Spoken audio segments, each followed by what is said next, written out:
Yo. Welcome in, man, to the ChrisBeCappinn Show. Today is December the 15th, Sunday, and a bunch of games on the board for today. Bunch of line movement already as well. Couple plays that I locked in already. Well, just two, but we'll talk them through. A couple player props I'm looking at that I haven't pulled the trigger on yet as well. A big day today, so let's jump into it. Yesterday, quick recap of yesterday. Lost on Atlanta, plus the 4.5. Just couldn't, honestly, I didn't expect the Bucks defense to be that good, if I'm being honest. When the game got late, Atlanta couldn't score the basketball. So shout out to the Bucks for taking care of Atlanta last night. Also lost on, I had a Houston, OKC first quarter minus the 1.5. They looked like they never played basketball before together last night in the first quarter. Also had a full game, first half full game. And Shea probably got fouled on that last call, but they did right before halftime, but they didn't call it. So they ended up losing the first half. Of course, they come out, look like world beaters in the second half. Win the game, cover the spread, all that good stuff. So if you played the team total under, that was a winner. And then I added Jalen Green under 17.5 points, which was an easy winner. I think he finished with 12. Added that super late, but that was the player prop that I ended up going with yesterday. So yeah, let's see if we can do a little bit better today. After coming off what I think it was 0-2 night, then a 2-0 night. Before that, it was a 1-0 night, and then we take a step back, and it feels like that's what the NBA has been for me all season. Just a couple steps forward, couple steps backwards. A couple steps forward, couple steps back. We know Sundays can be crazy, so let's see if we can be profitable today. What's up to my guy Mark in the chat? Always here with me. What up, Justin? GLB best as I'm half asleep, but we here today. Let's get paid. Chad says, morning, guys. Solid 15-7 week for plus 21 units. Let's get after it. I like it, Chad. Stay hot, my guys. Stay hot. Extreme picks in here. Jacob says, working out before church, then some football.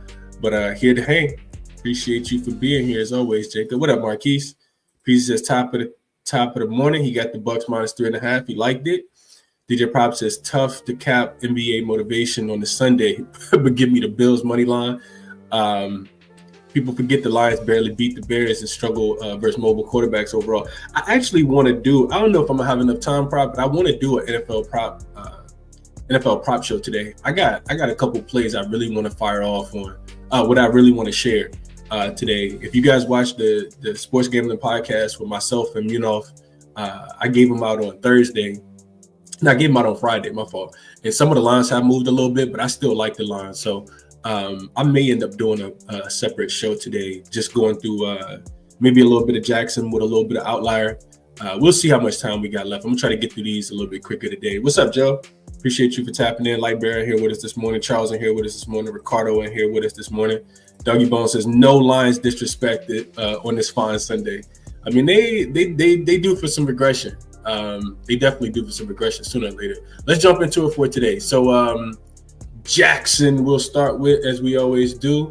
What did I ask jaXon? I asked jaXon about the first game. I always ask jaXon about the first game. Pelicans or Pacers against the spread, jaXon. jaXon says key things to consider. That you got recent form for the Pacers, 11-15 overall. They've won 7 of their 11 home games this season. They're coming off a strong 121-107 win versus the Philadelphia 76ers, where Tyrese Halliburton led the way with 32 points and 11 assists. Indiana has been inconsistent against the spread, 9-16-1. They're 0-5-1 against the spread when they're playing as a 6-point favorite or more this season, which raises concerns with their abilities to be able to cover large spreads. Offensively, the Pacers rank 16th in offensive rating and 8th in effective field goal percentage. Excellent at the rim from three-point range. However, their defense is a major weakness, ranking 24th in defensive ranking and allowing 118 points per game. The Pelicans are struggling mightily with a 5-21 record, including a 1-12 record on the road. They've lost 12 of their 13 games and are dealing with significant injuries to key players like Brandon Ingram and Zion Williamson.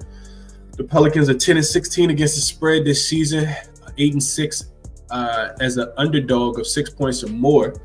They've covered the spread in 4 of their last 5 games against the Pacers, showing some resilience in this matchup. The Pelicans rank both 27th in offensive and defensive rating, and their shooting efficiency is among the worst in the NBA, ranking last in effective field goal percentage at 50.1%. Head-to-head matchup, Pacers defeated the Pelicans 114-110 in their last meeting on November 25th. The series is tied at 5-5 in the last 10 matchups, but the Pelicans have covered in 6 of the 10 games. Both teams have struggled defensively, and the Pacers' superior offensive firepower gives them the edge in this matchup.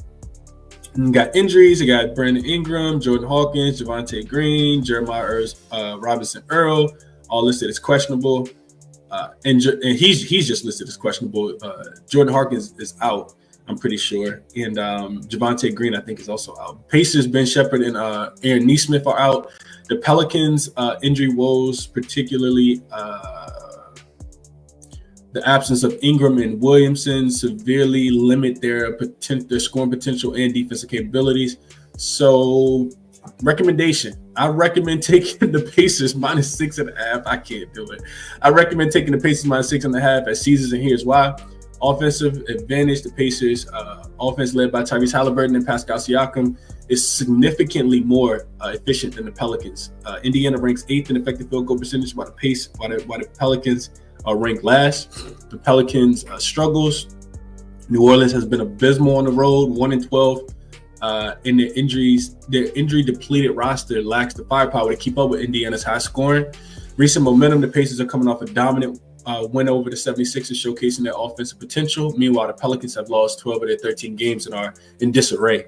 If you're looking to bet, you can grab Pacers -6.5 at Caesars. You can grab it everywhere, but that's what jaXon says. This line actually opened yesterday. We'll jump right into the first game. This line actually opened at 5.5. Is what I saw that yesterday. I still couldn't bet it. The total has been bet up like a lot. It was 223 is what it looked like it opened at. So 7 points coming on the over, which makes a ton of sense. And I'll jump a little bit more into that. It was up to 227 when I saw it last night. It's all the way up to 230 now.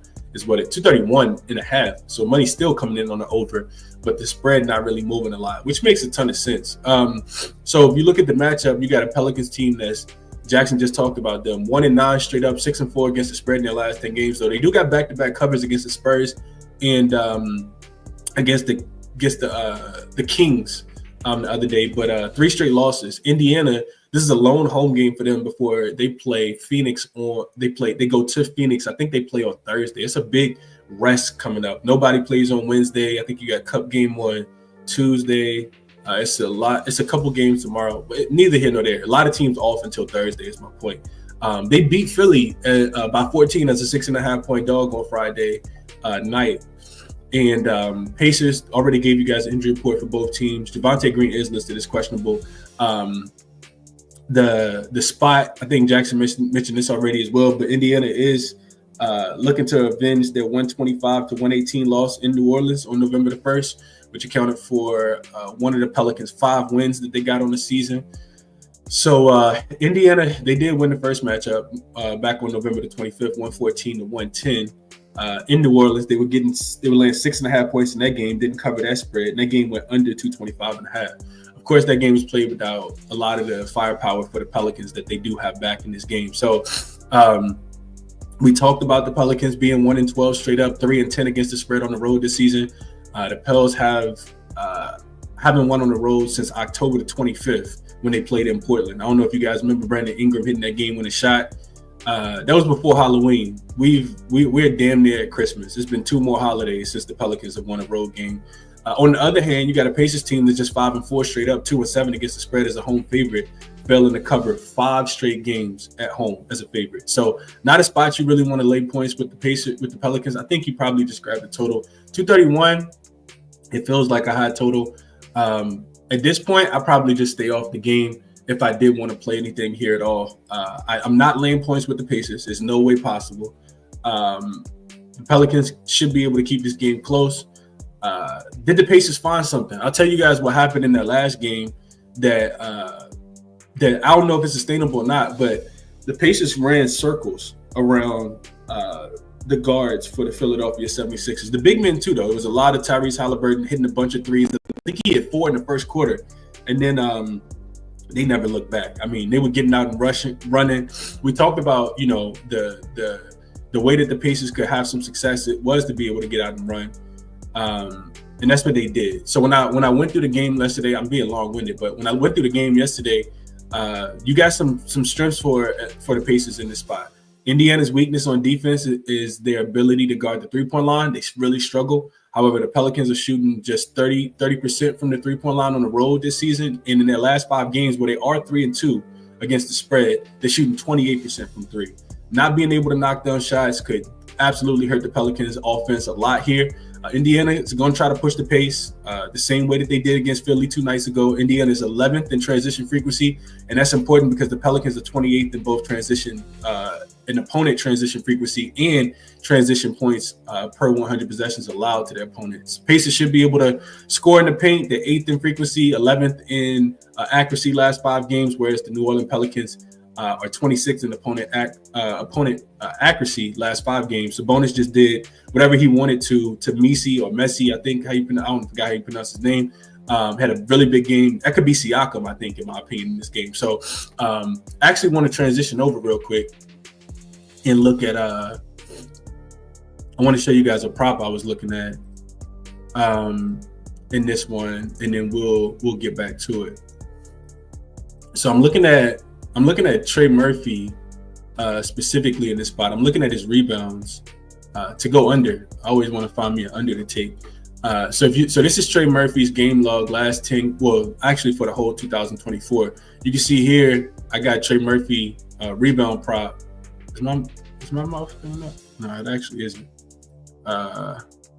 There you go. Okay. So right here I got under 6.5 rebounds minus 130. This line is available on a couple different sports books right now.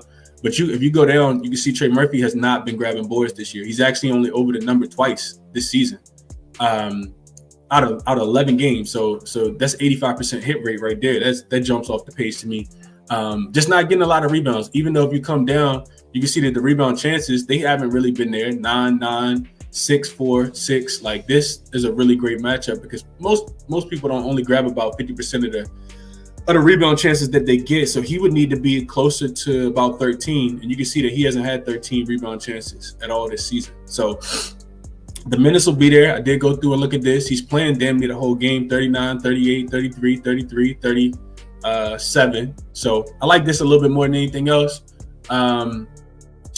The other thing I looked at, if you go over here, you can look at the Pacers rebounding. You can see that they're 11th best rebounding team in the NBA right now.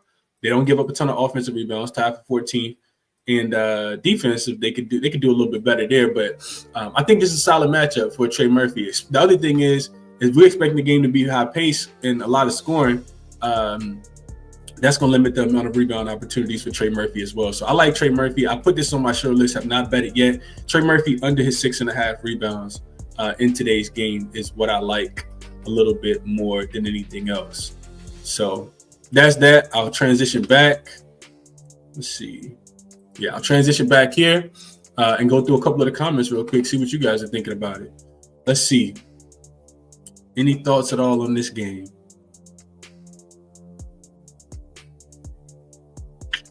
Holly got his swag back over his points and assists, Dougie Bone says. Took the Pacers team total over 117.5. Marquis said, yeah, that could be a good line. GLB Best talking about the Bills and the Lions game. It just seems to be a game everyone is split on. I love the Lions today, but everyone I respect is on the Bills. I think it's gonna catch up with them sooner or later. GLB Best. I didn't do a deep dive into the game though. Just a player prop in that one. Joe says, you want the Pacers, Chris. Absolutely not. I absolutely don't want anything to do with the Pacers, Joe. I'll pass on them and be fine with that, man. I'm not stressing out Pacers trying to win a game by 8 points. Nah, I'm good off that, Joe. GLB Bestis, he took the Pels. Wish me luck. Okay. What up, Merrill? Appreciate you for tapping in. It's late, but I'm here.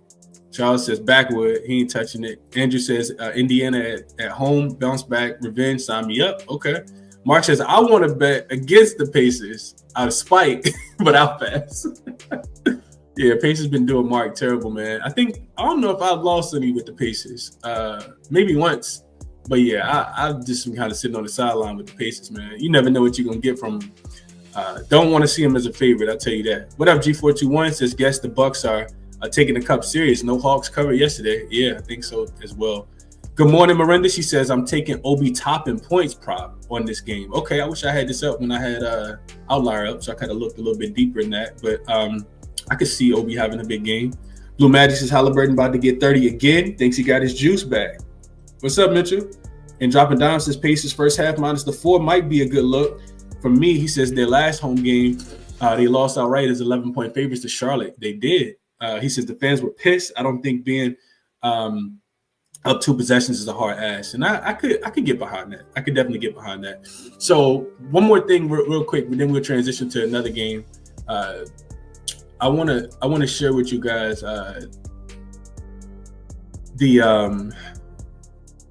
the New Orleans Pelicans transition defense. So really quickly, last 5 games, this is where the Pacers can really have a lot of success. The last 5 games, the Pacers are, and I said this already, the Pacers are 11th in transition frequency. So they're trying to get out and run, but they're only 26th in points per 100 possessions. If you watch the game against the Sixers the other day, they absolutely got whatever they wanted. That's problematic for the Pelicans because the Pelicans are 28th in opponent transition frequency. Teams are running the 3rd highest rate against the Pelicans last 5 games and scoring the 3rd most points per 100 possessions. So Pacers should absolutely be able to score in the first half. First quarter team total over might be a look. Like they should be able to get out and run against this Pelicans team on the road here. So I couldn't talk you off of this job. Does first half team total over, full game team total over. I just don't like that the total is up damn near 8 points, 8.5 points to be exact. So that's what kept me off. I probably should have grabbed it last night, but I'm not messing with this game, man. Merle says OB over his 10.5 points as well. Likes Trey Murphy over his 15.5. That makes sense. And Siakam under 19.5. This kind of speaks to me a little bit. Trey Murphy over his 15.5 points, just because I just showed you guys the minutes. He's going to get the minutes. And when you think about the Pacers, the one thing that they have been, well, not one thing, but the thing that they've been struggling with the most is guarding the 3-point line, which is interesting because if you remember the Pacers from last season, they were a team that ran you off the 3-point line and made you drive into the paint. The Pelicans only want to shoot threes. They don't do it well, which is why I can't get to the over 231 because their 3-point shooting is atrocious, specifically on the road, even with Trey Murphy back, even with CJ McCollum back, even with DeJounte Murray back. But Trey's going to be out there, and if he happens to make a few threes and gets hot, I can see him going up and over the 15.5 and up and over his points prop in general. So I like this one, Merrill, a little bit more than anything else. But if I'm playing anything, it's going to be Trey Murphy under 6.5 boards. Is what I like. Let's transition to the next game. We got the Boston Celtics and the Washington Wizards. No W's for them. This line open 14.5. Total open 227. Up 5 points. Spreads move 2.5 points. So you got a Boston team with no look ahead spot. They don't play again until Thursday. They're 8-2 straight up. Only covered 3 of their last 10 games, and they punished Detroit in that last game, 123 to 99 3 nights ago. On the opposite side, the Wizards are 1-9 straight up, 4-5-1 against the spread in their last 10. They did get a cover against Cleveland without what's the kid name? Evan Mobley. Losing by just 10. They were getting 16.5 points in that game. So injury report, Al Horford is out. They're resting him. For the Wizards, this is all I needed to see. You got Brogdon, Keyshawn George, Corey Kispert, and Kyle Kuzma all remain out as well. This will be the 3rd matchup between the 2 teams this season. Boston won the first one on opening night by 20 as 14-point road favorites in D.C. They won the second one by 12 in Washington as 15.5-point favorites. So they didn't cover that one. Both games went under the 231 and the 238.5 totals. And, of course, this total open 227 is actually up to 234, though. I don't necessarily agree with the total going up and over, with the total moving up. I think the Wizards can win this. I think the Celtics can win this game with defense. Can they come out here and absolutely score the ball? Absolutely. But we've seen the Celtics, just get a little 3-point happy. The shots don't fall and the games go under. And that's what's happened in both of the matchups. In this matchup, they played twice already. And like I said, both teams have actually stayed under. If I'm playing the spread, I'm still landing with Boston. I'm not doing that. But if I am playing the spread, I'm landing with Boston. I looked at the numbers last night. Washington's inability to shoot the 3-point shot. They're 29th in accuracy. Last 5 games, they're shooting 30.7%. They should hurt them with being able to keep up with the Boston Celtics here, because Boston, if they have a weakness, it's their 3-point shooting. They're 24th in opponent 3-point accuracy over their last 5 games. Boston's really struggled to guard the 3-point line outside of the game where Detroit just couldn't make a wide open 3. And I think they went like 3 for 21 in the last few games. And somehow Boston's defense is still 24th again in 3-point accuracy. When I look at Washington, they're dead last in half-court offense points per possession. Also running the break at the 3rd slowest rate last 5 games. They don't want to get out and push anymore. So they're playing super slow. Washington averages just 100.6 points per 100 possessions their last 5 games, and are also last in effective field goal percentage, while Boston has quietly crept back into top 10 defense, allowing the second fewest offensive rebound chances. So I don't think Washington's going to be able to score. The last 3 times that the Washington Wizards covered a game, because they are coming off a cover, they got smoked by the Bulls by 19. They lost by 31 to the Cleveland Cavaliers, and they lost by 28 to the Memphis Grizzlies. The reason why I thought this was important was because the Celtics, the Wizards not going to cover a lot of games. I don't think that they're good enough to cover a lot of games. So I think when they cover, it's going to take a lot of effort like it did last game, and then you'll see them get smoked in the last game. And that's what's happened the last 3 times that they've covered. They've come out and got smoked in the next one. So Wizards team total was 105.5 last night. This is went up to, I think the number was 107.5 is what I sent out to the members. I am on the Wizards team total under 107.5 today. And let me just double check and see what the best line is.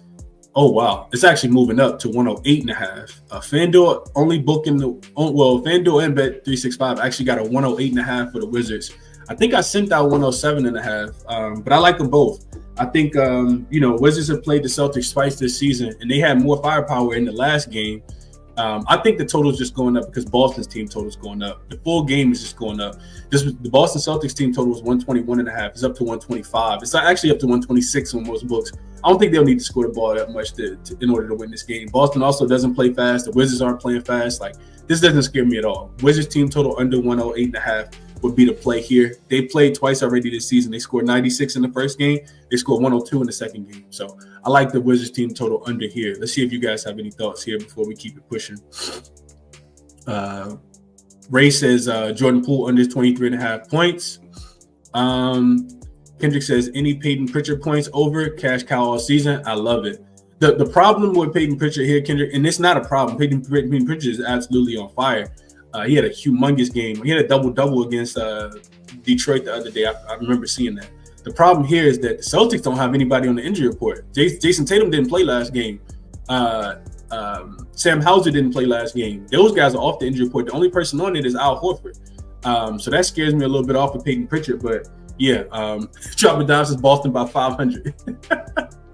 As long as the Wizards don't score 108, that's all I need. I took 107.5. I think is what I sent out to the members. I just want to double check that and see what Let me do some double checking real quick. I think this is continuing to get bet up. Yeah, I took 107.5, minus 110 on BetMGM, but we'll see how it goes. Boston all day. Andrew says Pritchard is on a tear right now. And think he'll get a lot of minutes with a potential blowout here. So real quick, he could, yeah, he absolutely could. To Ray's point, I want to look at this real quick. So let's transition back to Outlier. Just really quickly, let's transition back to Outlier. I want to see if this makes sense. So let's go Peyton Pritchard. Let's just look at some trends real quick for Jordan Poole. We can look at Peyton Pritchard too real quick because that was a pretty quick handicap. So Jordan Poole, I think you said points under 23.5 specifically. All right, so here's Jordan Poole last 10 games. A lot of red. Oh, let me reduce the size of myself. So a lot of red here you can see for Peyton Pritchard, for Jordan Poole. This is Jordan Poole under 23.5 points. Is my mouse on here? Yeah, here we go. So 23.5 points for Jordan Poole. You can see that he is under the line in 1-2. He went under 17 points against Cleveland, 9 against Memphis, 39 against Denver in the game that they did win. And he had a 31-point game against Milwaukee on the road as well. But under this number, he just played against Boston. He finished right at 23 back on November the 22nd. You can see his minutes. He is averaging about, 31 minutes over the last 10 games. Fouls, field goal attempts, he's shooting 41%, 40%, 33%. He did shoot 46% in this game here. That was the game he went over against Denver. Yeah, I find it hard for him to think that he's going to be able to do that against Derek White and Drew Holiday today. His 3-point prop, you guys can see he is launching. shot 20 against Denver that game that they won. But 8 here, 4 here, 8 here. If we look at head-to-head matchups so far, so he did have a game early this season. First game he played, he had 26 points against them. This game here was last season, he had 31, but 23 and 26. So right on the number, you guys can see over here, this opened at 23.5 and went down to 22.5, but then back up to 23.5, down to 22.5, back up to 23.5 at 3:30 this morning. So yeah, take with that information, do what you want. I'm just really showing you guys how you can use Outlier to look at some of your props specifically. Jordan Poole, full season, only cashed in 8 of the 21 games, so he's under, 62% of the time? He's under this prop. So yeah, I could see Jordan Poole struggling in this game, especially recent form. Last 10, last 5, he has not looked good at all. So yeah, I'll be looking towards Jordan Poole to go under as well. One more player prop I want to look at really quickly. You guys wanted to look at Peyton Pritchard. Let's look at Peyton Pritchard. I wanted to look at Derek White threes. Let's look at Peyton Pritchard real quick though. So Peyton Pritchard, points prop. This is points and assists. That's been cashing. What is that? God damn. Peyton Pritchard, 70% last 10 games. 7 of his last 8, it looks like. He's gone up and over his points plus assists. The line is 17.5. He's been crushing that number. So points for Peyton Pritchard. He had a goose egg against the Bucks, but outside of that, he has gone up and over this 13.5. Let's see what this looks like. Games played with. Let's see if it changes any. If they got the band together. So let's add that. Jason Tatum is playing. Jaylen Brown is playing. I feel like those are the two guys that typically miss time. 5 of the 10. So the number drops a little bit, but he is up and over 4 of the last 5 games. You can see here with Jason Tatum and Jaylen Brown there. The one I wanted to look at really quickly was Derek White. So Derek White, I wanted to see specifically his 3-point prop. This is what I was thinking. Yeah, so up and over in 5 of the, he does have a two 3-point game. This was the 5th game in 7 nights though. We remember back to the Memphis versus Boston game. 5th game in 7 nights here. The whole team shot the ball terrible from the 3-point line. And then he against the Bucks, he didn't hit any threes either. But look at this, a lot of green here. So up and over in 7 of his last 10 games. The 3-point attempt should be there. God, and look at this, 12, 11, 8, 7, 12. And his line's at 2.5. It's probably juiced. Yeah, minus 160. But you can alter line to 3.5 and get plus 140. When he goes over, look, he goes way over. 4, 4, 5, 4, 5, 7. He's only hit 3 once in the last 10 games. So maybe some Derek White up and over his points prop as well. We look at the head-to-head matchup. Not as great as I thought. Most recent game, he only hit 2. First game of the season, he had 4. You look at the Wizards' 3-point defense right here, allowed 26th. Are they against the 3-point shot against shooting guards? So yeah, it should be some value on Peyton Pritchard for sure. On Derek White for sure today. But enough of that. Let's jump back into it.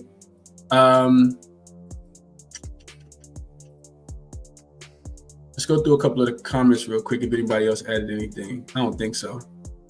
Yeah, y'all just looking at it. Charles likes Outlier. Yeah, there's the 50%, not 50%, 7-day free trial link for Outlier if you guys are interested is in the description of the video. But I'll be continuing to share stuff with you. Merle likes Drew Holiday over his 10.5 points. What about Derek White with Tatum and Brown? I didn't see this early enough, Joseph. Not gonna go back, but I think I'll stay off. I already played the team total anyway, so for the Wizards, so I'll just keep it there. Let's keep it moving. Next game up, we got Timberwolves and Spurs. I do like this matchup here. So we got a Minnesota team that's won 5 of their last 6 games. They've covered 4 of their last 5. Big matchup for Julius Randle specifically. I guess you could say for the whole organization. They got the next time we see the Timberwolves play, they will be playing against the New York Knickerbockers in Minnesota. Minnesota's also 5-1 to the under in their last 6 games. We know defensively they've been absolutely tremendous. So I look at San Antonio. They've won the winners of 2 straight, but they didn't cover either spread. They actually are 0-5 against the spread in their last 5 games, 1-6 against the spread in their last 7 games, 7-3 to the over. So defensively, they've looked pretty poor. Couple of those games were without Victor Wembanyama, but even with Victor in, they've been struggling. Injury report, Keldon Johnson still remains out. Stephen Castle and Tyus Jones are both listed as questionable. Zach Collins is listed as doubtful. Anthony Edwards limped off the floor and limped off the court in the fourth quarter, but he did come back into that game the other day. He went to the locker room a couple times, I think, and he's not on the injury report for today. So this line opened at 4. It's up to 4.5. Actually, I think I saw it come back down to 3.5. Came back down to 3.5. Now it's going back up to 4.5. I do like the Timberwolves. I like the Timberwolves here. You got a revenge spot for the Timberwolves, which is really big. They lost 113-103 in San Antonio back on November the 2nd. They were laying 4 points as a road favorite in that game, and it was the second leg of a back-to-back. They had just beat, I can't remember who they beat, but they were coming off a really big win, and it was a big letdown spot. I remember them getting to the hotel super late, and they ended up getting smoked to the San Antonio Spurs. San Antonio is not necessarily a pushover, but I've been talking to you guys all season about how I'm not the biggest San Antonio fan. Not only just that though. When I got into the matchup, let's talk about it. So here's what I like about the Timberwolves. San Antonio specifically, they're not shooting the 3-point shot well right now. They're attacking the rim a lot. They're actually 7th in rim frequency over the last 5 games. Minnesota, number 1 in opponent rim frequency and accuracy over the last 5 games. Outside of being the second best offensive rebounding team the San Antonio Spurs are, they're not doing a lot of other things well. They're 9th in points scored per 100 possessions in transition, but don't push the pace a lot. They run fast break about. They're ranked 23rd in frequency over the last 5 games. Regardless, Minnesota is top 5 in opponent transition frequency and 5th in points allowed in transition over the last 5 games. San Antonio's defense, like we talked about, is taking a big step back recently. They're bottom 5 in points allowed per 100 possessions, 3rd worst in opponent effective field goal percentage, aren't forcing turnovers, bottom 10 in opponent free throw rate. In Minnesota, they continue to shoot the leather off the basketball. They're 5th in frequency, 13th in accuracy last 5 games from the 3-point line, which is San Antonio.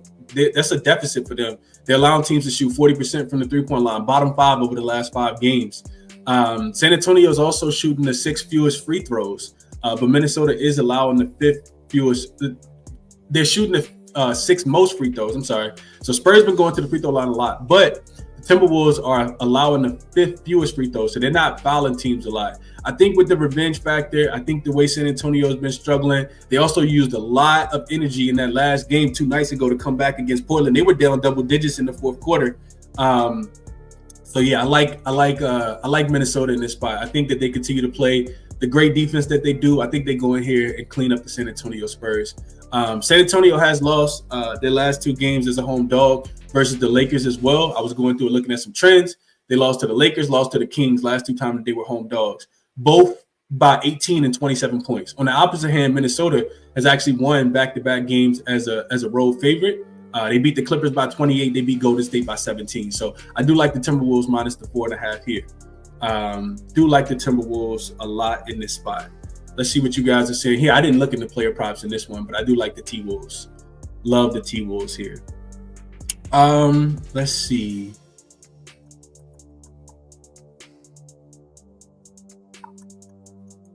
What up, Tasha? G says, I got Timberwolves, Grizz, Magic on the 4th pick teaser. Ooh, disgusting. That's what I was thinking. He said, I'm not proud of myself. Gotta get back on track. I'm going 1-2 yesterday in the Cup games. Justin says he played the Timberwolves minus 4. I just want to make sure. Let's check best price real quick. Always want the best price. Champagny for Merrill likes him over his 11.5 points. Nickeil Alexander-Walker over 7.5 points. See a minus 4 on Hard Rock, Mitchell says. I hate when people play on Hard Rock because I can't. I hate when people play on Hard Rock, bro. Oh, man. Yeah, Bet Rivers also got a 4 right now. If you guys are interested in the 4, Bet Rivers, Valley Bets here in Virginia, Hard Rock. All 3 of them got a 4 right now. Always get the best of the number, but I do think it's a Timberwolves spot today. I do think it is. Merrill says Wemby going over his 22.5 points. Dropping Dime says Wolves first half. He's going to play a -2.5, 5-0 against the spread last 5 first halves. I like that a lot, dropping down, just because I think the revenge game is real for the Timberwolves. They're going to remember losing to the San Antonio Spurs, in my opinion. Tasha says, I find the line suspicious. Wolves only 4.5. They know something. I'm going to lean the opposite. Okay. Timberwolves not going to be but such big. How many do you think they're going to have to win by, Tasha? 4.5 is 2 possessions. You need them to win by 2 possessions on the road. And San Antonio got a winning record right now. I don't think I necessarily agree with the line being suspicious, but we'll see. Mark says, I'll tell the breakdown. He likes the 4.5. Let's get it, Mark. I haven't even bet it yet, but I am going to be on the Timberwolves today.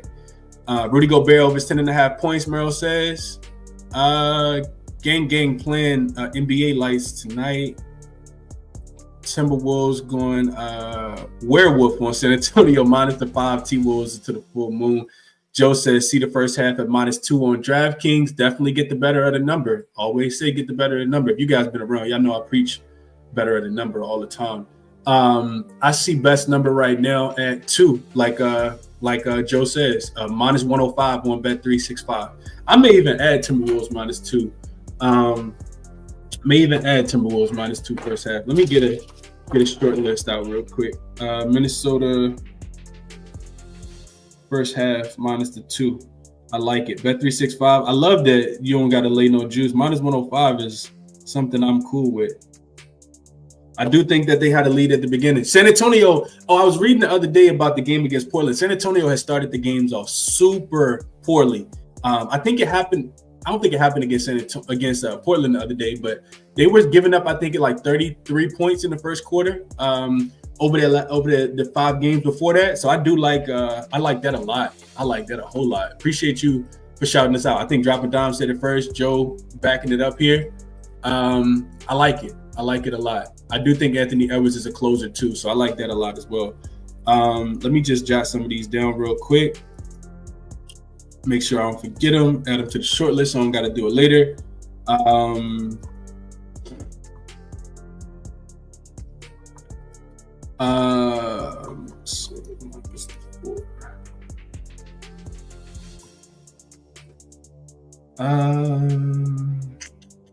Yeah, I think that's all we got so far. So let's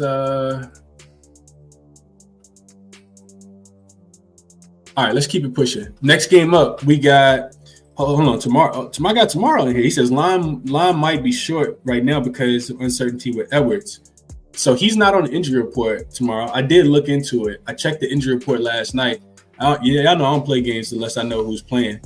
He was not on the injury report. So unless something has changed this morning, I think he should be good to go. Let's see. Let's just double check real quick. KD just tweeted. What he tweeting about? Good morning. I agree. I enjoyed today's slate. Okay. All right. Whatever. All right. So let's go NBA. Let me just make sure. Tomorrow got me a little nervous over here. Yeah, we haven't gotten anything. Nothing came out at all so far about the injury report today. Tim's going to win these early games. Got to win these early games. He likes the first half.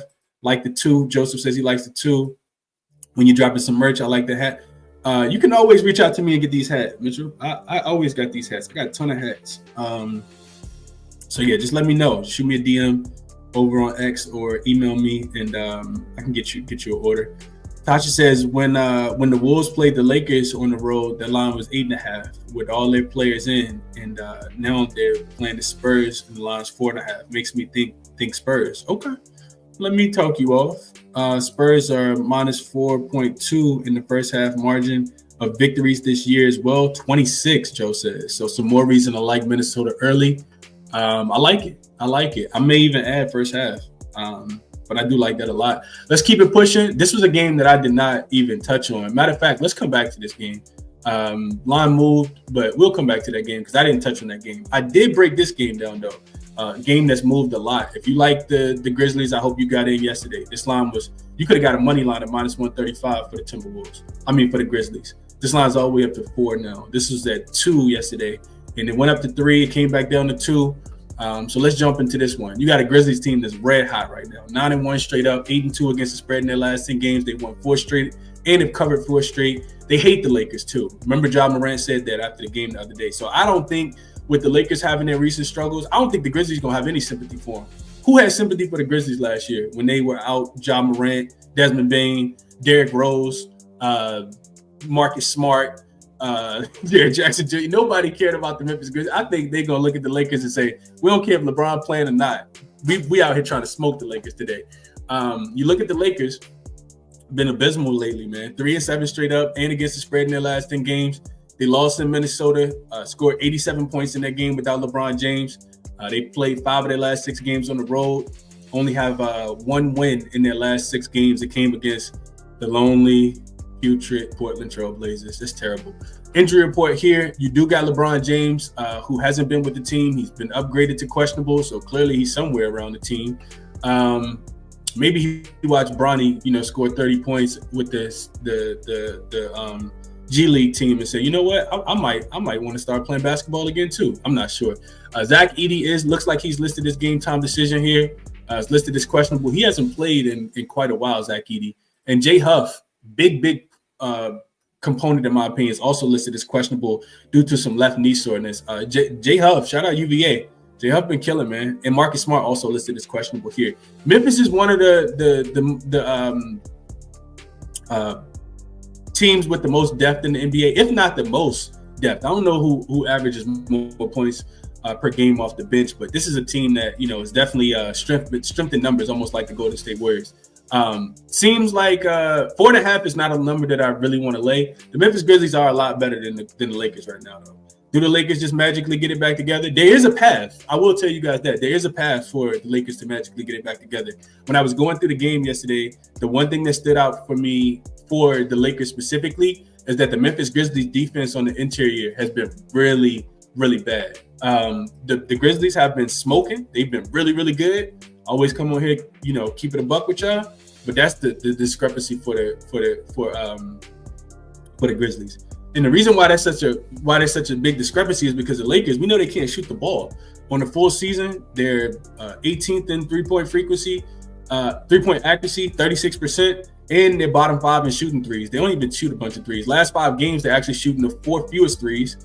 Just 33% of their shots coming from the three-point line. They're shooting 36% from 3, which is 17th. So bottom half of the league in both of those. But when I talk about the Grizzlies' interior defense, especially if Jay Huff is going to be missing, Zach Edey doesn't play, you just got Jared Jackson Jr. down there. Brandon Clark is okay, but the defense for the Memphis Grizzlies, even with them being 9-1 straight up and 8-2 against the spread in their last 10 games, at the rim specifically, they are allowing teams to shoot 70.4%, which is 24th in the NBA. So they haven't been great at the rim, and we know that's what the Lakers are going to want to do, in my opinion. Here is get the ball to AD, let him, do what he do against Jared Jackson Jr. Jared Jackson Jr. can't guard AD. He's a great defender. He can't guard AD. So you really need Anthony Davis to play big in this game.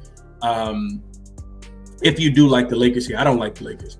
If you like Memphis, they've been much better offensive team, of course. 11th in points per 100 possessions over the last 5 games. 7th in effective field goal percentage. Memphis is scoring from everywhere and shooting the 3 well in their last 5 games. They're 7th in 3-point accuracy. Memphis is also playing super fast. They're 2nd in transition frequency. The Lakers allow teams to run more than any other team over the last 5 games. They don't get back on defense for whatever reason.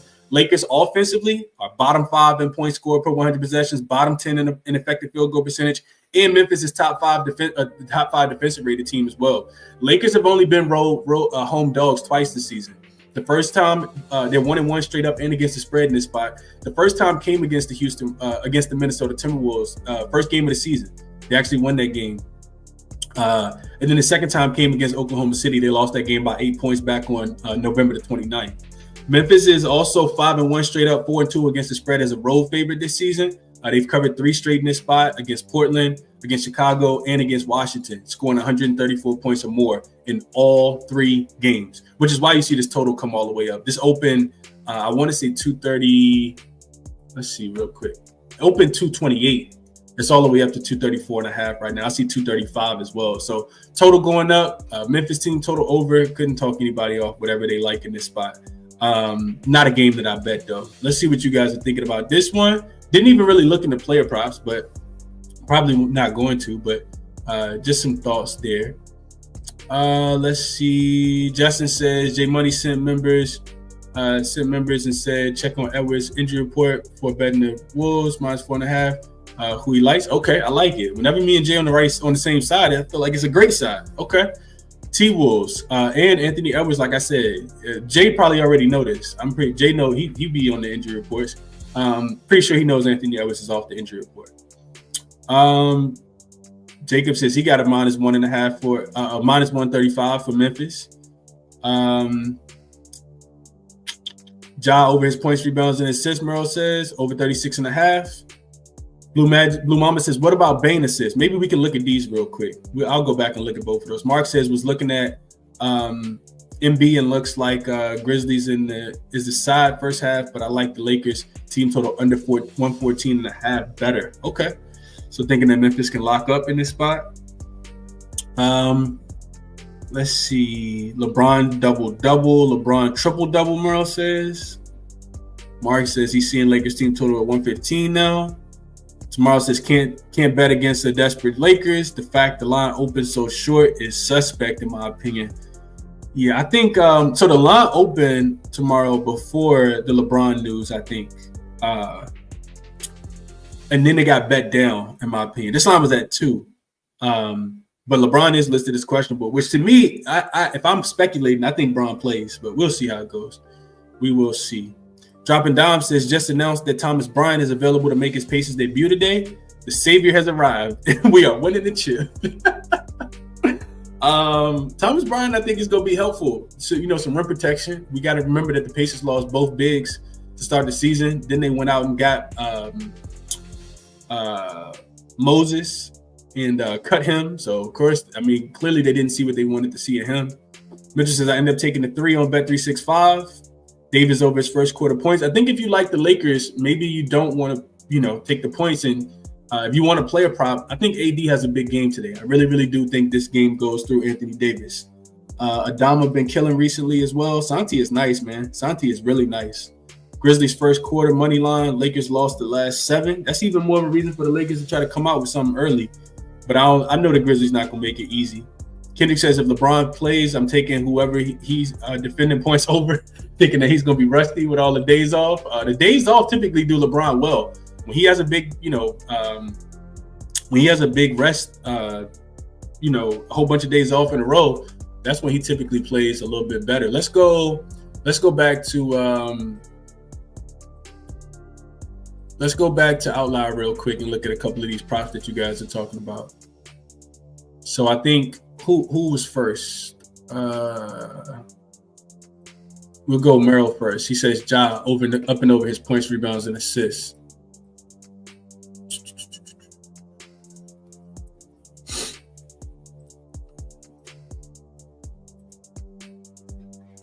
All right, so Ja points, rebounds, and assists. So we know the Lakers going to try to play fast. Ja up and over his points, rebounds, and assists. So on a full season, I always like to look at the full season. He's cashing 53% of the time. 8 of his 15 games, he's gone up and over the number. You can see most recently, up and over 35.5, it looks like is the number. In 3 of the last 4 and 4 of the last 6. We condense this down to last 10 games, 6 of the last 10, 4 of the last 6 again. Let's look at last 5. Actually, you know what? Let's look at last 5, but then I want to see on the road. I feel like Memphis plays a lot better at home than they play on the road. Even though I know that they're going to be fired up in this game. They already lost in LA this year too. So last 3 of the last 5, he's gone up and over the number 3 of the last 5. Potential assists, 15, 16, 10. He only had 7 against Sacramento. Rebound chances, 15, 17. Golly.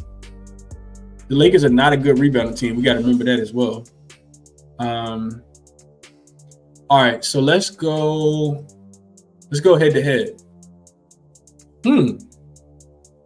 This game was played earlier this season, 11 and on November the 6th. He only had 29. He had 25 and 4 in this game, and this was at home. So Lakers did a pretty good job in that game. Let's go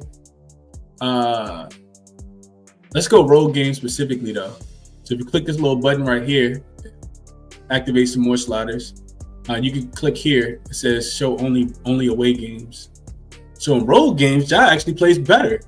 He's actually hitting 5 of the 6 games, 83% for Ja in his road games. And they've been against some pretty good, some pretty good opponents. He went over against Philly, went over against Brooklyn, went over against Dallas, and went over against Boston. So yeah, these are some elite defensive teams. Even Philly, they suck offensively, but they can score the basketball.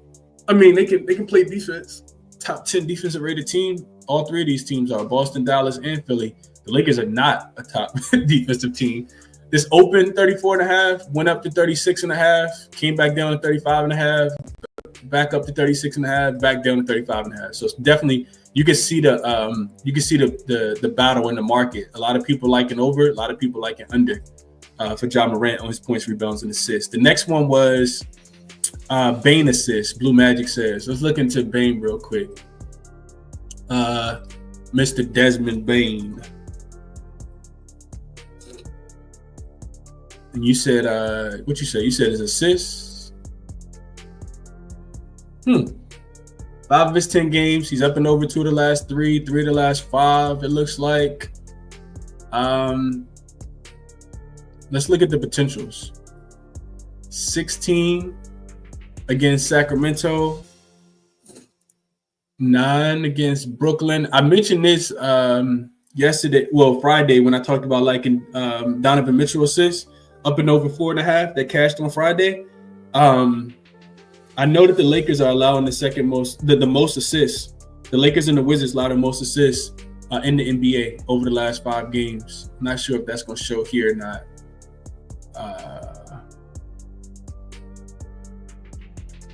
It doesn't show here, but I did find that stat as well for people that are interested.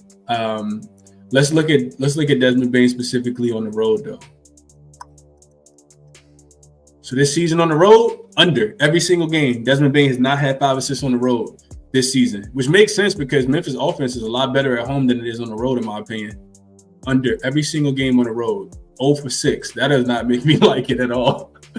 The time that they played earlier this season, I'm guessing he was in LA. This was last season. He had 13. Of course, that game was without Ja Morant. So just some support, whether you like the over or the under there. And I think we'll keep it there. I think we will keep it there. Let's get out of here. Let's go back to let's go over to the next game. We got Magic and the Knicks. This line still at 4. Yeah, 4.5. Line hasn't really moved a lot at all. This was an interesting one for me. Super interesting one. So let's get into it. So we got a Knicks team. Last played on Wednesday. They should be pretty well rested. They lost to Atlanta, of course, at home in the Garden. They've failed to cover their last 3 straight games. They've lost 2 of their last 3. They lost to Detroit as well before going to Canada to beat the Toronto Raptors. Then, of course, like we just talked about, losing to Atlanta. They play in Minnesota on Thursday. So big look-ahead spot for Cont and Towns, in my opinion, in this game. I would probably stay away from Karl-Anthony Towns in this spot. Maybe he does play well. I probably wouldn't play Karl-Anthony Towns. Orlando, last played on Tuesday. Of course, they lost to Milwaukee by 5. They've covered both games, though, since Franz has been out. Remember, they played against the Phoenix Suns, and they were at home in that game, and they won as well. They are attempting to play a little bit faster. I found some numbers that kind of support that. Injury report here, I didn't see anybody on that meaningful for the New York Knicks. The Orlando Magic could potentially get Jonathan Isaac back. He's listed as probable. And Gary Harris has also been upgraded to questionable. I know he hasn't played in the last few games. So when I was looking at the matchup, the Knicks, of course, just beat the Orlando Magic in the Cup. They've actually won the last 2 games, including the Cup game on December the 3rd at MSG. They beat the brakes off Orlando, 121-106, and it really wasn't even that close. That was a game that Franz actually played in, and the Knicks were laying 5 in that spot. We cashed first half, I think it was, -2.5 in that game. And that game went up and over to 214.5, which surprisingly enough is exactly what the total is today. So when I look into the numbers, I really want to take the Knicks. I think the Knicks are the right side. The biggest concern that I have is the same problem that the Knicks had against the Atlanta Hawks the other day. They're not a great rebounding team right now. They're the second. If you like Orlando, that's the strongest thing that you do like in this game is that First of all, we got to mention this. Orlando is the only undefeated team at the crib so far this season. Super impressive. We're a couple days away from Christmas, and Orlando is 10-0 straight up, 9-1 against the spread at the crib. They've covered 8 straight games. However, and they've only been a dog, I think, one time. That's super impressive. The only other team, it's no other team that's still undefeated. I think the Cleveland Cavaliers got 1 loss at the crib, but Orlando's the last of the unbeaten at the crib. And if you and that play, that comes with the energy and the effort that they play with. I think we're gonna see that again here today. Which, while multiple possessions is not the greatest spot in my opinion here, the Knicks can absolutely come in here and beat the Orlando Magic up though. Like I thoroughly believe that. But Orlando plays a little bit better at the crib. Defense plays a little bit better. The crowd gets behind them. They're playing against the Knicks, which I'm pretty sure they're gonna have revenge on their mind here. The Knicks are the right side, in my opinion. I just don't trust them defensively or offensively being able to control the glass. I look at the Orlando Magic. They're the second best offensive rebounding team over the last 5 games. You know who number 1 is? The Atlanta Hawks, who just beat the New York Knicks. That's problematic because the Knicks have given up the 3rd most offensive rebounds over the last 5 games, most recently to the Atlanta Hawks in the Garden in their last game. The Knicks, though, like I said, all of the chips should be on their side. Orlando shoots the 7th most free throws over the last 5 games. The Knicks don't foul. They're sending teams to the free throw line at the 3rd lowest rate over the last 5 games. Outside of being top 10 in rim frequency and top 5 in rim accuracy, Orlando, they don't have a lot going for them in this game. A lot of their success comes at the rim. And if they're not getting offensive rebounds, I think they're going to really struggle to score the basketball here. They are 12th in transition frequency, but New York is doing a really good job of getting back. They're top 10 in limiting opponents to get out and run. The Knicks offense should be able to score. They're 3rd in rim frequency. Orlando's defense has taken a little bit of a step back. They're actually bottom 10 in opponent rim frequency and accuracy over the last 5 games. And the Knicks also top 6 in 3-point accuracy. And we know Orlando's defense does not guard the 3-point line well. Dame just lit them up the other day. A lot of players hit a bunch of threes in that game against the Bucks the other day. Orlando's actually bottom 5 in defending the 3-point line over the last 5 games. So it should be a spot for the Knicks, but the Knicks going to have to play with energy and effort. Offensive rebounds or limiting teams to getting offensive rebounds, in my opinion, is effort. They got a big game coming up against Minnesota. That was enough to kind of keep me off of this spot here, especially with the Magic. I know the Magic won't go out without a fight. I don't care who they got out there. Jamal Mosley could play. They still going to play super hard, especially at home, which is why they're 10-0 straight up. So I lean Knicks to be able to get the job done, but I do think it's a reason why this line hasn't moved to 5. Hasn't moved to 5 at all. And I'm not sure if it's actually going to get there. Let's see what you guys are thinking. Chad said, screw all that, Chris. Knicks blowing them boys out today. We'll see. We'll see how that goes. I don't think it's going to be that easy, Chad, but we'll see how it goes. I do think the Knicks are the right side. I already prefaced by saying that, but the Knicks going to have to play with a little more effort, man. Like, they be lollygagging, specifically on the road. The Knicks are not winning a lot of games on the road, specifically by margin. Real quick, let's talk about that. The last time that they were a favorite on the road happened to be in Toronto, and they didn't cover that game. Knicks on the road is a favorite. Pretty sure they are not profitable. Let's just double check it real quick.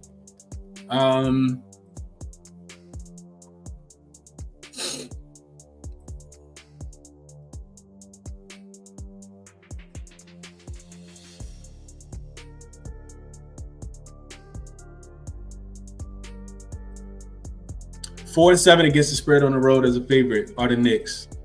4-7 against the spread. Orlando got the revenge. I can't quite get there. Knicks winning by average of 1 point per game. They failed to cover 4 straight road games. Didn't cover against the Jazz. Oh, actually lost all right to the Jazz. Didn't cover against the Mavericks. Got smoked in that spot as well. Barely covered against Charlotte the last time we saw them on the road before the Raptors came. Won that game by 1 point. So, yeah, nothing about the Raptors, nothing about them makes me think that they can win this game by multiple possessions. They should win the game by multiple possessions, but we'll see. We'll see how it goes here. Jacob says he gave Ja assist play out. Ja hates the Lakers. He does. He definitely hates. They all hate the Lakers. Lakers beat him a couple years ago in the playoffs. Remember we talked about that. Jacob says Trey had 20 assists. Franz had 11 assists. So just take the guard against the Lakers. Has been a system play. Santi Aldama points was his other lean. Let's see.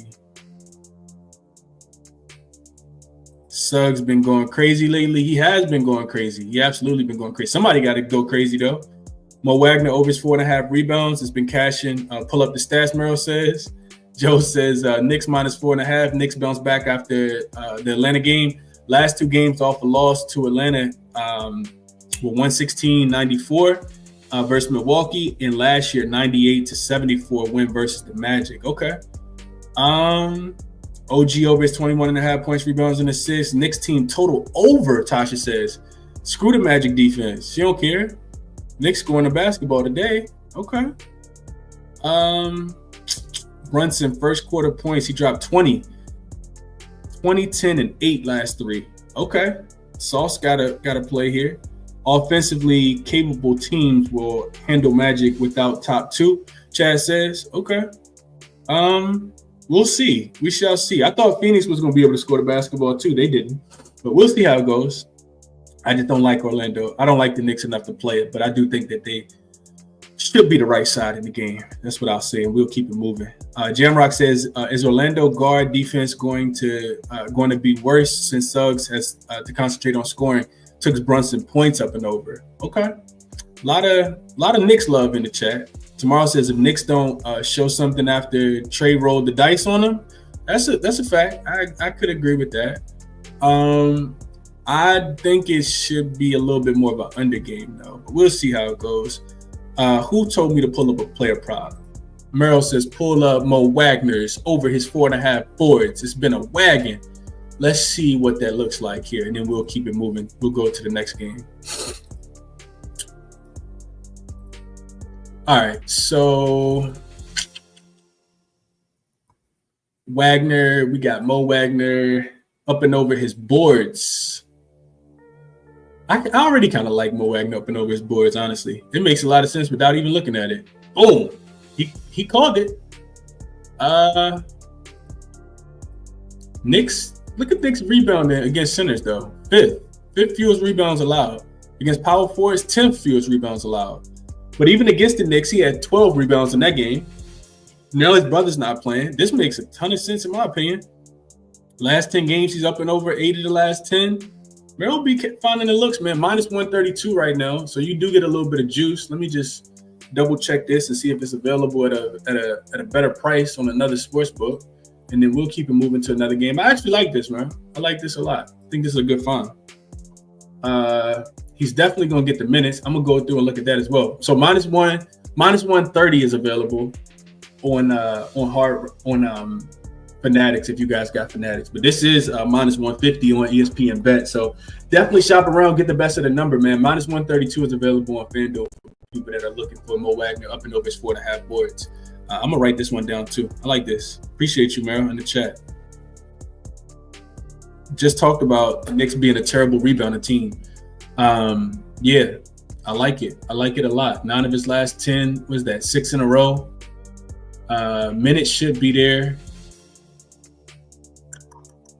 I don't like that Jonathan Isaac is coming back, but he should be able to get the job done though. Let's look at the games. Let's look at the most. I guess I don't really even need to filter this, but I want to look at the games without Paolo and without his brother.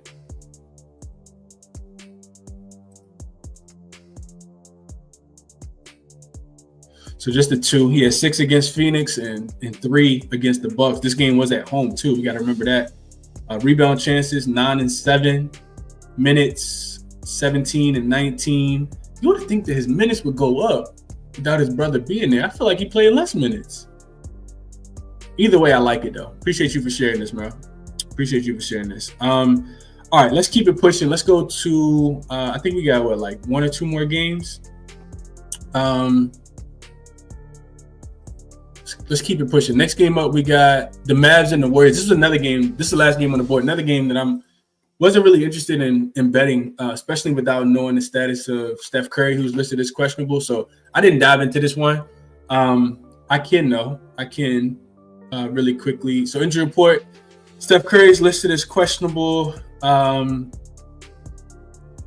due to right cervical faucets inflation. Steph got going on, man. Something in his neck. And then Andrew Wiggins is also listed as participated in practice, was listed as questionable Yeah, this is enough to make me stay off of it. I'm not like I can't do anything with that. I know that they just traded for Schroeder. Don't expect him to play today. Dallas looks like they are going to be super healthy. I think I just take Dallas, honestly. The PJ Washington thing, remember, if you guys watched the show last week and I said I really wanted to take Dallas plus the points when they were playing against the Oklahoma City Thunder, and I said without him, I don't want him. I did find some numbers to put with that. So the Dallas Mavericks are 15-4 with PJ Washington this season. They're 1-5 without PJ Washington. PJ Washington is back. Remember, he was out the last couple games because of an illness. Whenever I think about Warriors games and I think about them being home dogs, I always think about unders. They just always play a little bit better defense at the crib when they're a dog. And this line opened, I think, at 1 is what I saw that. Golden State was 1 point dogs. I'm sorry. Yeah, one point dogs, and now they're 3 point dogs. The total has come down. It opened 233, it's down to 229. Yeah, I kind of, without looking at anything, I kind of think that it's a Dallas spot. Bounce back off the loss to the Oklahoma City Thunder. They're rested. The Warriors are also coming off a pretty big win against the Minnesota Timberwolves, if I remember correctly. Let's just double check that, make sure. I'm just going off the top of my head right now. So they have played one time this season. The Warriors beat them, so you got a revenge spot for Dallas here. Warriors beat them 120-117. That game went over, though, 234.5. Golden State was laying 2.5 points as a home favorite in that spot. The games last season was all kind of split.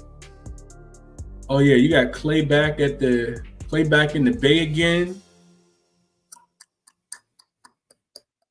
Last 9 games, 7-2 to the over. Dallas plays the Clippers, but they don't play until Thursday.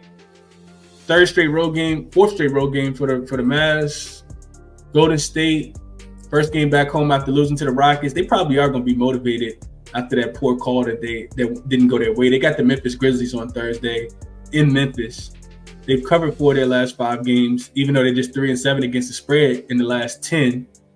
Without Wiggins, without Steph, against a healthy Dallas team, I kind of feel like it's a Dallas spot. Let's go through the matchups real quick, and then I'll go through the comments. So if I'm looking at the teams on paper, let's see if Dallas should be able to score the basketball or not. All right, so Dallas offensively, 8th last five games in points scored per 100 possessions, 5th in effective field goal percentage. They are turning the ball over, the second highest rate out of Dallas Mavericks. That's problematic, especially on the road as a favorite. Golden State 12th in opponent turnover rate. Golden State actually top 5 defensive rated team over the last 5 games, 6th in opponent effective field goal percentage, allowing the third fewest offensive rebounds. Dallas is top 7 in offensive rebounds. Dallas is also getting to the free throw line at the highest rate. They're shooting more free throws than anybody else over the last 5 games. The Mavs are shooting the 4th best 3-point percentage at 42%. Golden State right outside, inside the top 10, holding teams to 35% from the 3-point line. Dallas isn't really attacking the rim a lot. They're just shooting a bunch of threes, it looks like right now. Dallas is 10th in half-court points per 100 possessions, 7th in offensive rebound. Golden State doing a really good job. They're actually number 1 in limiting opponent offensive rebound chances over the last 5 games. Dallas not pushing the pace, 19th in frequency, 14th in points scored per 100 possessions. In transition, Golden State 16th in opponent frequency, so about middle of the pack there. It was about the same. 13th in points allowed per 100 possessions. All right, so Dallas might not be able to score, is what I'm seeing here. Let's see for Golden State real quick, and then I'll go through the comments. So Dallas is 4th in points scored per 100 possessions, 6th in effective field goal percentage, 10th in turnover rate, so not turning the ball over a lot, 15th in offensive rebound rate, and 10th in free throw rate. So Dallas offense is playing – I'm sorry. I'm supposed to be looking at Golden State. Golden State offense, boy, this is bad. 28th in points scored per 100 possessions, 26th in effective field goal percentage, 25th in turnover rate, turning the ball over, not shooting it well, not scoring a lot, getting to the free throw line at the 4th fewest rate over the 4th fewest times per game over the last 5 games. They are shooting a bunch of above the break threes, 9th in frequency, but 28th in accuracy, shooting less than 30% from the 3-point line. The Dallas Mavericks defense is middle of the pack, right at 15th in above the break three frequency, right at 15th in all three frequency, right at 15th in corner three frequency, 39%, 35%, and 36% is their defense. So that doesn't tell me anything. Offensively in the half court, Golden State struggled 24th in half court points per 100 possessions. Not pushing the ball, the 22nd in pace, 30th in points scored per 100 possessions in transition. Golden State's the worst transition offense in the NBA. Dallas is allowing teams to push the pace at the second highest rate, even though Golden State isn't pushing the pace. But the interesting thing about Dallas is they're actually number one in points allowed per 100 possessions in transition. So teams are pushing the pace, the second highest rate, but scoring the fewest amount of points. That's interesting for Dallas. Yeah, I feel like Dallas is the right side, especially with the revenge. I think I laid a 3 here. Let's see what you guys are thinking. I also probably look towards the under. I do think under is the right play. Golden State gonna try to push the pace. Dallas probably not gonna let them. Dallas gonna shoot a ton of threes. Golden State probably not gonna let them. I agree with the total coming down from 233 to 229. Let's see what you guys are thinking about this one. Mavs money line for Jacob minus 129, dropping down to under 229. I agree with both of those, Mavs money line and the under. I'm pretty sure that money line play is probably gone. Let's see what's the best money line you can get right now. Memphis minus 4, top play of the day. 77 figure says they drop off by double digits today. Okay. Jamrock says, how you like Schroeder on the Warriors? I like it, and the Nets auto fade now. Yeah, the Nets are going to be an auto fade, which is what they wanted to be, right? Like they had to trade Schroeder because they was winning too much with him. If I'm honest, I'm a little salty that you trade a torn ACL for Dennis Schroeder. I also saw that they traded 3 Bronnies, but we're not gonna have any Bronny slander for Dennis Schroeder. I'm salty because he used to be a Laker, and I'd rather have him over D'Angelo Russell 9 times out of 7. I'd rather have him. So I'm a little salty about Schroeder going to Golden State, honestly. He's a really good player. He's going to be a primary point guard. He can shoot the 3-point shot. They already talking about putting him in the starting lineup with Steph. I'm a little bit salty if I'm not lying. If I'm lying. If I'm being honest, I'm a little salty as a Laker fan. You can get Dallas money line minus 145 right now on ESPN Bet. I like that look a lot. Shout out to Jacob for dropping that in the chat. Joseph says Clay going over again against Golden State. Yeah, I'm not sure. LJ says Dallas 4-1 against the spread versus first half on the road versus the West. So Dallas early, LJ says. Leaning Dallas in the revenge game tomorrow says, I think it's Dallas too. What Chad says? He says Warriors coming off the Rockets game, but they should have won. Only thing that has kept me off of Dallas. Yeah. Not a greatest spot in the next spot, but the refs do probably owe him a little bit. That you can't call that foul. If you're the ref, you cannot call that foul. Glad I didn't put my money on it, but yeah, they still covered. But yeah, you can't call that foul. Tomorrow says don't like that the refs screwed Golden State last game versus the Rockets though. We just talked about it. This is one I'm probably gonna stay off of, but I think an under in a Dallas money line would be my looks here. Jacob says he sent out Clay 3 threes on Twitter. Chad agreeing with tomorrow. Mavs, Grizzlies, Southeast parlay. Jamrock says, okay. Monica says Sunday is wild, Chris. For me, Portland could win today. Portland does play today. We'll go back to that game if you guys are interested in talking about it. But yeah, Sundays are crazy, Monica. They absolutely are. I've been getting smoked on Sundays. Last Sunday I went 0-2. The Sunday before that, never forget that Sunday. I went 1-5 or 2-5. 1-5, 2-5. Took a bunch of unders. Everything flew over the total. So yeah, it'll be super light day for me today. Schroeder to the Warriors, talked about that already. Tomorrow's got a look here. He says, okay, let's look at this real quick. So I'm not gonna pull this up on the screen, but I'll type it in. So going back to last season, looking at the Suns coming off a win and their opponents previously coming off a loss. I know this gonna say fatal. I already know it's gonna say fatal. In my mind, I'm just thinking Suns off a win, opponent off a loss. They're probably not even paying attention to them. Jesus, 9-24-1 against the spread. I was right. 27% of the games they've covered have the Phoenix Suns coming off a win, with their opponents also coming off a loss. 1, 2, 3, 4, 5, 6 straight games they failed to cover. 7, 8, 9, 10, 11. 11 of the last 12 they failed to cover. this is atrocious if you like Phoenix minus the points, and I'm not going near it today. I know that the Trailblazers they played already this season. I didn't handicap the game, but I remember the game earlier this season. Trailblazers were getting 13 points, and the game was in Phoenix. And I'm looking at it right now. They actually lost the game by 6. So Trailblazers covered that game by 7 points. It did go under the total of 228.5. It went under by 7 points. I'm sorry, it went under by 10.5 points. So Trailblazers actually played defense in that game. There's no way I'm laying this big of a number anyway. So I appreciate you for sharing this tomorrow. Like, the Suns win, they never covered. They didn't even cover the last. I don't think they covered the last game. KD in or KD out. Not a team that covers a number, especially big numbers, in my opinion. So no way I'm looking at the Suns to cover. Going back to last season, even without what tomorrow said, with them coming off a win and the opponent coming off a loss, they're 16-25 against the spread as a home favorite, covering 39%. The bookmakers know how to set the line a tad bit too much for the Suns to win, but not cover. They're 2-5 this season against the spread as a home favorite. And let's just see, have they been laying double digits yet this season at the crib? I know they've been laying it one time. Only time they laid double digits was against the Trailblazers, and they didn't cover in that game. So, yeah, appreciate you for sharing that tomorrow. Sean says like the under as well, but it may be a Mavs spot. Schroeder nail count time is next. Yeah, we got to remember one thing about. I was telling somebody this yesterday. The Brooklyn Nets had the lowest season win total of any team in the NBA. Their projected win total at the beginning of the season was, I think, 18.5 or 19.5. I talked about it during the previews. They were lower than the Washington Wizards, and they are off to a fast start. GM said, whoa, winning way too many games. We got to start trading everybody. Coach Fernandez, if you keep coaching this hard, it might even be you next. We're not trying to win. We're not trying to win. What up, Tariq? Appreciate you for tapping in.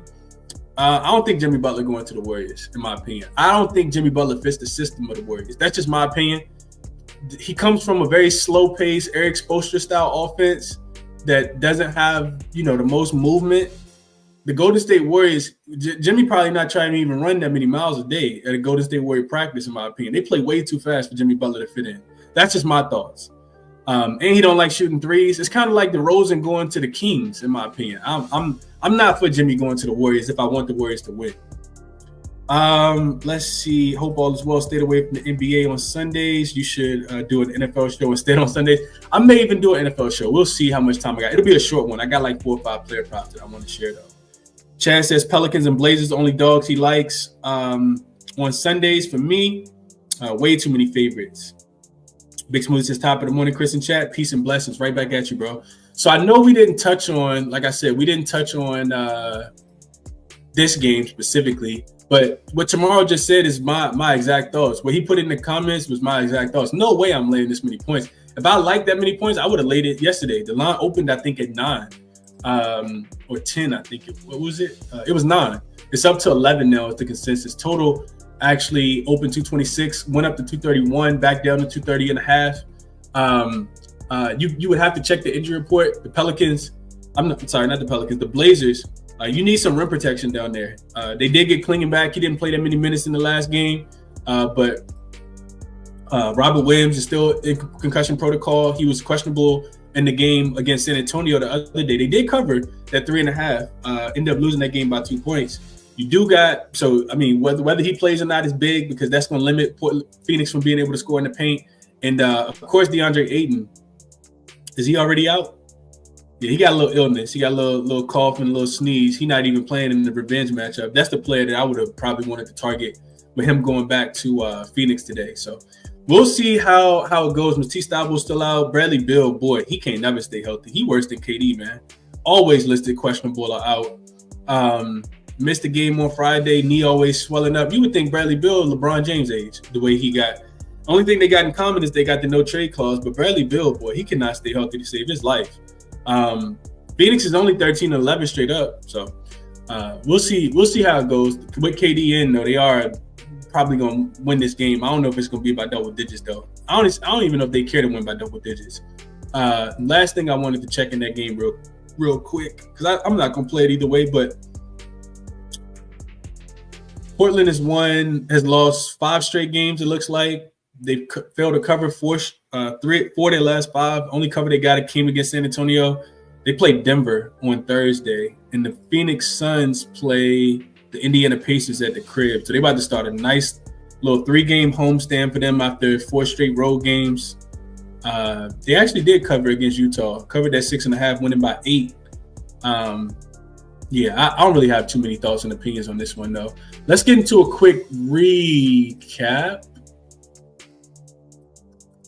Because that's all of them, right? I think we went through all of them. Yeah, that's all of them. I played Washington team total under 107.5. The best number right now is 108.5. I already went through the breakdown. If you're interested, go back and check out the handicap for that. See if the number is still the same. Yeah, 108.5 is still available. The minus 110 is gone. It's minus 115, but 108 is still available. Not going to double dip, but I got 107.5. I like Trey Murphy under 6.5 rebounds. That was the one player prop that really kind of stood out to me today. Minnesota minus the 4.5, I think also is good money. Minnesota first half minus the 1.5, I think it's also good money. If I was going to add anything to this list, it would be Mo Wagner up and over his 4.5 rebounds. I forgot who mentioned that in the chat, but I appreciate whoever mentioned that in the chat, because I think that's a really good look after going through Outlier. Again, whatever it is that you guys are betting, I hope that you find some success. Remember, key thing to remember today is I think when you think about look-ahead spots, the biggest trade that we saw in the offseason was Julius Randle for Karl-Anthony Towns. Those teams play against each other in the following game. So take that, what you would do with it, what you wish. But I can see both of those guys potentially looking ahead to that game against their, teams that they got traded for. So big revenge games coming up. And that'll be the show for today. Maybe I may go live. We'll see. I need to get a workout in, but maybe I'll go live. We'll talk some NFL stuff. Resources as always, jaXon 50% off, discount code in the description of the video. ChrisBeCappinn 2 P's 2 N's. Same thing for Moneyballer. And the newest sponsor of the show is Outlier. I showed you guys how to use it. If anybody has questions about using it, you can shoot me a DM on Twitter or email me at ChrisBeCappinn 2 P's 2 N's, and I'll walk you through how to use Outlier as well. But it's a super just time efficiency saving tool that I think you guys should check out. So if you're interested, definitely check out Outlier as well. Best of luck on whatever it is that you do play, man.